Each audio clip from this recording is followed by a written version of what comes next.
Hello, everyone, and welcome to another episode of Onion Society podcast. And today I have an Odogu here. Odogu in influencing marketing.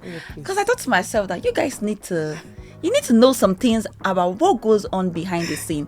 Why do brands select influencers? So, without further ceremony, let me introduce. Get ready. I need you guys to be respectful as I talk. Can you stand up, please? So dramatic. Rachel Odejide, a marketing manager with over 6 years of experience building brands, shaping content strategies, and creating campaigns across fintech, FMCG, SaaS, and lifestyle industries. I'm not done. Hold on. Beyond our work with brands, Rachel is a corporate event planner, a founder of Out of Office Social Club, a growing community for 9 to 5 professionals, creative and business owner, looking to build a fuller lives and meaningful connection outside work. And lastly, she runs Mimistry. I think that's where I want to know what Mimistry is about. So please, applause for my girl. Hi everyone. Hi Thanks, Rachel. My darling. It's so Thank good to you be for here. being here today. I'm happy to be here. So happy to be here. Aside being my friend, she is someone that understands a lot about influencing marketing, and for me that is one value I like to bring to this community, understanding what brands look out for when they want to reach out to creators. So hi Rachel, tell Hi, us Abby. about yourself. Just a little, aside my you've my said it introduction. all. The Mimistry, what's Mimistry about? Well, Mimistry started on a very fun level for me because I enjoy memes. I like to laugh. I think that's the word now. I like to laugh. Some people say that I take serious things unseriously because life is too short to be too serious with things, right? So I enjoy laughing a lot. I would go on Instagram, Twitter, and start saving memes. And not just that, creating memes. And even down to creating content at work. They know me as the meme queen. They give me that meme queen type because any small thing like this, I'm dropping memes. And it's also like boosted revenue in a way, and even results. We saw results from. So I was like, you know what, rather than just creating memes or humor and stuff like that, why not just let people in the marketing space see how important and valuable memes are, humors are in general when it comes to marketing, especially for B2B, business to business organizations, because that kind of industry, it is always rigid. They are too serious. And in that line, not to bore you, I started the Meme Ministry. It's a newsletter, so I get to interview people in the marketing space that are also using humor, memes in their content, and they've seen a lot of results. Basically, people like me that are unhinged like me. Let me guess, you like that Duolingo babe. Oh yes, You will love Zara her. Povest. Yeah, I watched love her. that interview. It was lovely. I love her. Yeah. How long have you been in this influencing the marketing space? I would say as long as I've been in the marketing space generally, and that's been like over 5 years because I started in the marketing agency. And in the marketing agency, you are doing everything. You are managing influencers, you are managing budgets, you are writing copy, you are doing a number of things. So that's basically when I started in the marketing agency. That's the client side, because we're majorly working with clients. No, is that the client or the brand side? But basically, yeah, Both brands and yeah. clients. Then on the flip side, I moved to a SaaS company, and I got to work with What's the client. SaaS for the camera? We don't know the meaning in English. Software as a service. Okay. Yeah, software as a service, product side, and working with brands and stuff like that. So yeah, that's how I started. Once again, thank you so much, Rachel, for being here. I know how you. busy you are with your event planning. We try. Maybe when we do Onion Society first hangout, Rachel yes, will be please. here. I'm down. To, I'm down. do everything for us. But that's what inspired the topic today. Influencing marketing. Yeah. Does the number really matter? We are going to get into understanding what happens behind the scene. How do brands reach out to influencers? What do brands look out for when they want to reach out to influencers? So let's get to it. First start, does the number matter? If you had asked me this question maybe 2 years ago, I would have said no, it doesn't matter. But it's a two-way street, right? It matters, but not in isolation, right? And from the brand's perspective, I tell the influencers and even my colleagues that reaching out to an influencer or a content creator that has over 1 million followers is nice. But what are the goals we are trying to achieve? if you're trying to maybe launch a new product, drive awareness, someone with 1 million plus followers will work for us because we're trying to reach new markets and all of that stuff. So yes, in that context, numbers matter. But on the flip side, we've seen cases where people actually buy followers too, vague numbers and all of that stuff. So it's a two-way thing. So I won't really say they don't. In the grand scheme of things, they do, because of the objective we are trying to achieve. But on the flip side, if you drill it down to people I've seen people that had less than 500k followers, 20k followers, and they are driving traffic, moving things, than someone with 1 million followers. So it's a two-way street based off the objective you're trying to achieve. So yeah, build your followers. If you're a content creator listening to this, build your followers. Don't, even at the state at where you are right now, build your followers, but ensure that you are building genuine community. So that brings me to this question. What metrics matter the most? I know people will say vanity metrics are the likes, comment, and all of that stuff. The major metrics that matter would be the average reach rate. I've seen cases where content creators will submit their pitch decks and they'll just highlight the number of content that went viral. No, what we look at, the major metrics are, let's say out of your 50 posts that you have on your page, 20 of those posts should have a consistent engagement numbers in terms of, maybe your first 10 posts, you have like 30 comments, 20 comments, all those kind of stuff, right? Your shares are extremely high. So that means that your content is resounding. It's relatable to the people we are even trying to reach. So likes are good, comments are great, but what is the average? The consistency. Yeah, the consistency, that's important. This is where I play the devil advocate for creators. Why would you say that? What's up in a situation where algorithm is messing up? I'm going to use TikTok as an example. You can be as consistent as you want on TikTok, but sometimes the algorithm is against you. And these are major fears of creators when brands ask for, can I see your page? They are performing, they are doing well as they've always done, but the algorithm was not on their side. What happens then? So the question should now be, how long will you keep saying that the algorithm isn't working for me? That's why I said that, of course, it is understandable that some people posts will flop. That is understandably so. That's why I said that there has to be like a track record. If, let's say, from last year, your content was performing well, you were having a lot of shares, views, and all of those stuff, then in February we are in July now, your posts start tanking, your first, second post, we understand that's the given. Even on LinkedIn, that's I'm on majorly, because that's like my she's a LinkedIn guru. You should check her out. I love What's LinkedIn, your name on LinkedIn? Rachel Adegunloye on LinkedIn. She's a so there are platforms that they mess up. That is understandable. But if we check your previous post before the new one starts flopping, can we see a track record of your post performing well? So that's what we check. We understand that algorithm can mess up. That's a given. But we need to see that track record now. So let me just check my phone and see. I'm good. I'm good for now. No, TikTok. I'm okay. Okay. Yeah. That's enlightening. So what common mistakes do creators make when working with brands? See, I would say this.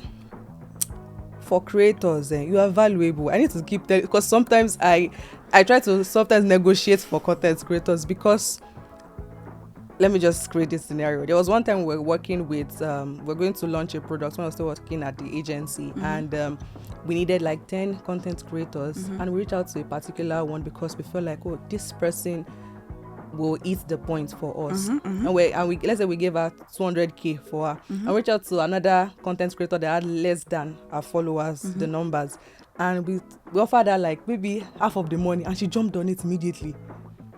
I was like, sister, see someone that you are both pulling the numbers and everything. And I feel like it's a value thing. You need to understand that you are valuable, first of all, right? For you to be able to even pitch yourself, to even say that, okay, this is an area, this is a brand I want to work with. So from the brand's perspective, we look at a number of things. You know, we discussed the follower angle, right? The metric.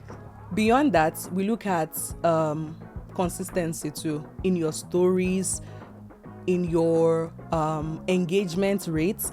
That's like an important section we look at. Another thing is resonance. The stories you are sharing, are they resonating with your audience? Can we go to your comment section and we see people leaving thoughtful comments, like I mean, see Salem King, for instance. If you open his comment section, people are having conversations, not just with Salem, even with their... Salem follows us. Oh, really? So say nice. nice. You see people in his comment section having conversations with each other. They will leave Salem. So that is resonance, because, this content, this story, it resonates. Those are the things they look at. And I mean, we've discussed metrics at first, right? Another thing is news travels fast in this industry. Let's even keep it like that. What's your what's the word now? The previous brands you've worked with, can they vouch for you? Yeah. Because news travels fast. Because we can go to another client and be like, have you worked with this person before? Did they deliver? Do you understand? So those are like major things that brands look out for. This is interesting, and I'm adjusting my seat. Where have I not delivered? Check yourself. Hey, I'm checking myself, because the arrows are, they're pointing somewhere, but not at me. Maybe you that you are watching. So now I'm gonna come from an influencer to a brand. So let's say you are the brand and I'm the influencer. Most times the deliverables from brands, they don't tally with us as a creator at all. And I'm going to explain this way. Okay.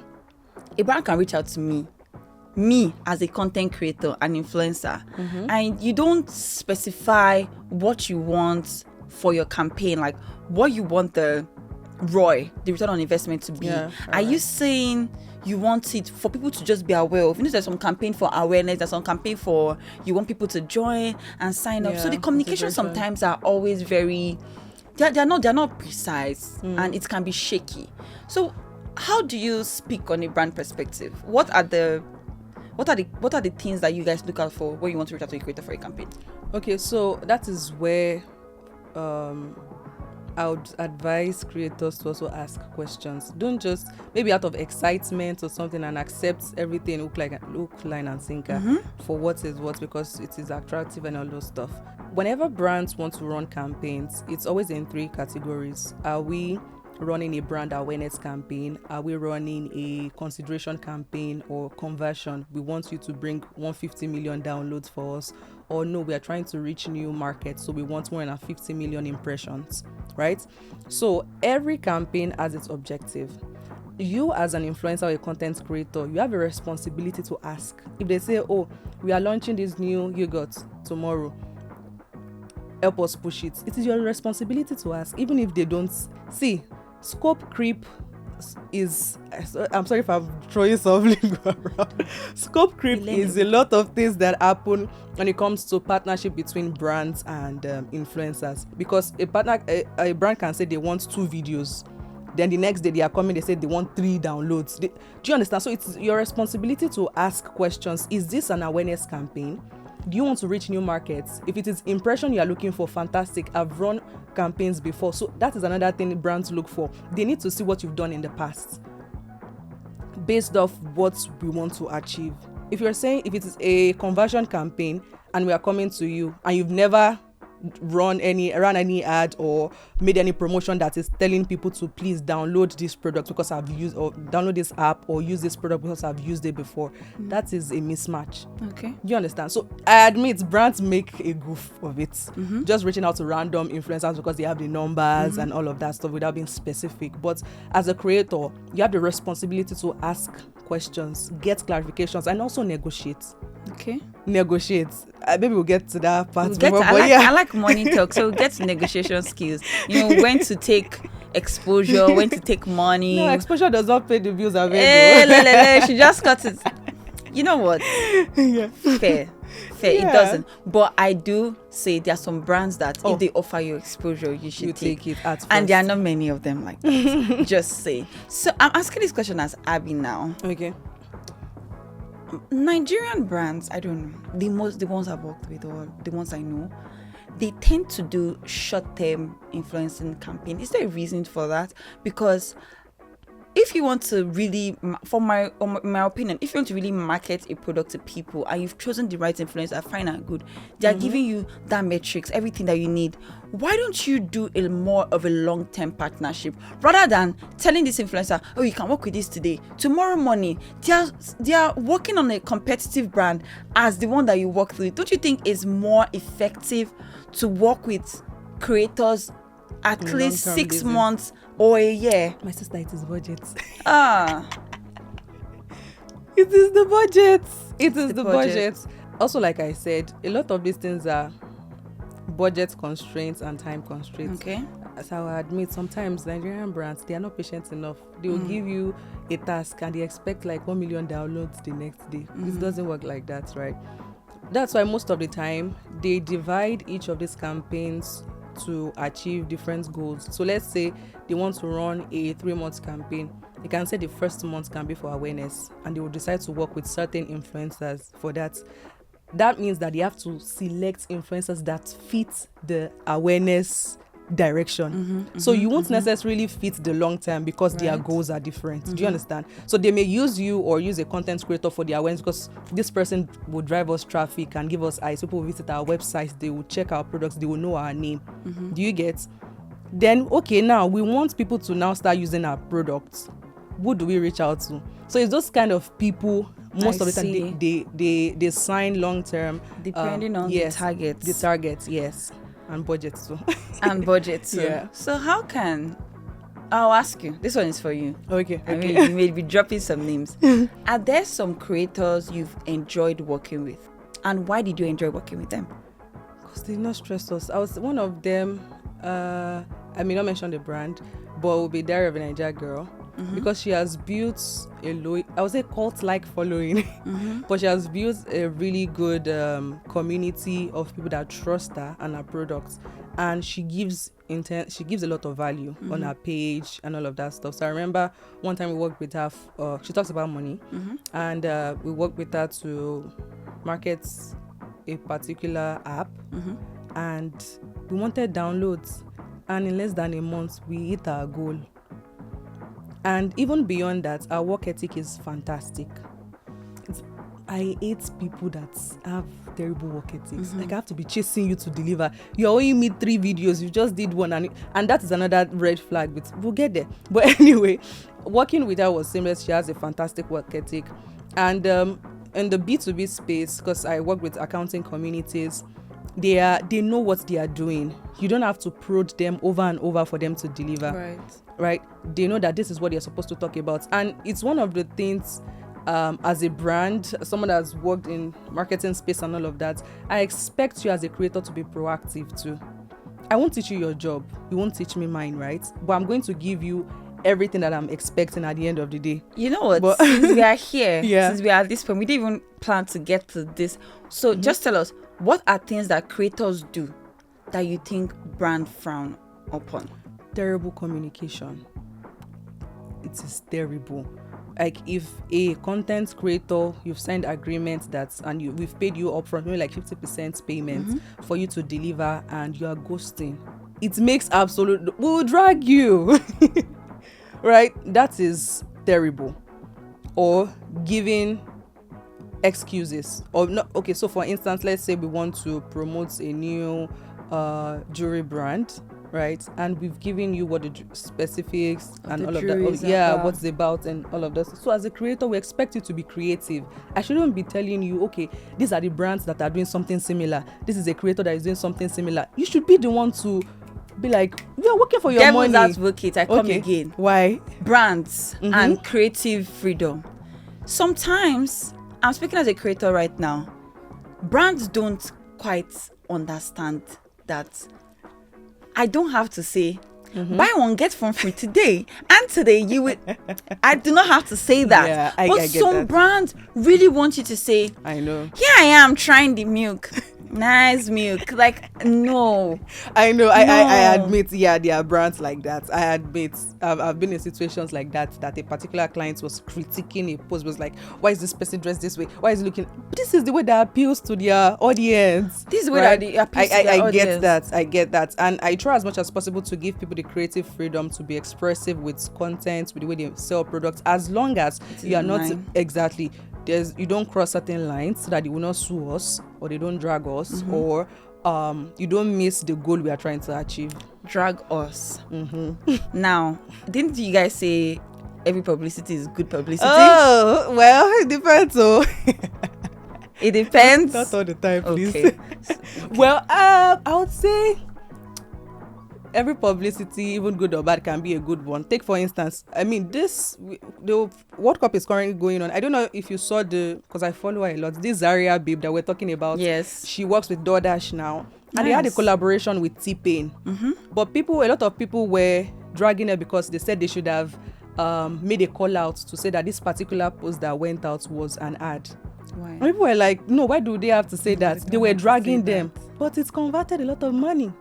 And they got a newer audience. So sometimes it can be good publicity sometimes. Yeah. What can creators do to be more attractive to brands? I would say tell your story and tell it well. Don't try to... It's good to take inspiration from people around, right? But there's a uniqueness to every creator, which is why a lot of brands will want to work with people like... I know I keep calling him Salem. People like... what are the top? Osas. There's something about them that makes brands reach out to them because they are just themselves. There's a uniqueness to them, right? So don't try to be someone you are not. Just be your fun, bubbly self. You're someone that reads, that likes reading, and you're always posting about reading, and you realize that reading is not working. I think it is dancing that is working. Let me go to dancing. No. Just stick to, and that's why I tell a lot of people that don't have creators that don't have a lot of followers, but to an extent you have like 5k, but we go to your comment section, we are seeing 300 comments. That's a lot. Do you know that's a lot? Do you know if 300 people come to you? I don't know if you see posts like that, like you put 300 people in a room, that's a lot of people, and that shows consistency and the fact that you are an authority in your space. So own it. Whatever niche you find yourself that you are trying to build, stay there. The brand will come for you. Now that you said that, before we wrap up, what do you think about pitching? Do you advise creators to pitch themselves? 1001 time. Pitch. Shoot your shots. But the way you shoot your shots with brands should be brands that you know that if you take on their products or want to market or sell them, you would be a fantastic hit. See someone like Amaka. I don't know if you know her. She runs a travel agency. I know Amaka. She travels a lot. She can pitch to brands because she has the experience. She's an authority in that space. Always have, like I said earlier, have numbers to back it up. Don't just say that, I'm trying to be an influencer, a content creator. This is what I can do for you. Sell yourself as a valuable person while still owning on to that space where you are an authority in your space. Would you ever write a book on the knowledge that you have? I don't know yet. But if we invite you to the podcast again, you will come. Oh, for sure. Okay. For sure. I just want to also add for creatives out there that not every big opportunity is a good opportunity. Yeah, 100%. You should be able to decipher with the information that you gather. Do you understand? The brand is big, the brand is glamorous, but is that in line? What they are bringing to you, is it in line with what you want at the moment?